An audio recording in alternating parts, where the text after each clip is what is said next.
Greetings, Dan Daniels here. This is a quick demonstration of how I'm using Python to help teach my language classes. And you can see here that this is basically a timeline, and I have my students, if they're in pairs, I will have tell the story uh, back and forth. One would say, tell the first part of the story in terms of eating their first oyster back in May 20th of 2021. And then the next person would talk about how they are planning, future tense, to remodel their mother's kitchen, etc. And these are really easy to build because, well, the code is right here.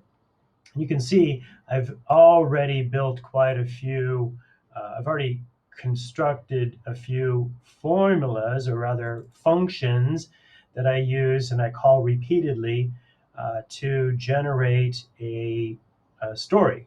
And you can see right down here is the output of one of them. And I created one particular function called now, which makes sure that every time I run this script, uh, now will always be part of the output. And what I'm looking for is the now of this one. And let's go ahead and run it. And there it is. So in the past, got a divorce. In the past, ran a 10K marathon. And as of June 10th, going to build a robot. So here it is, June 10th, build a robot.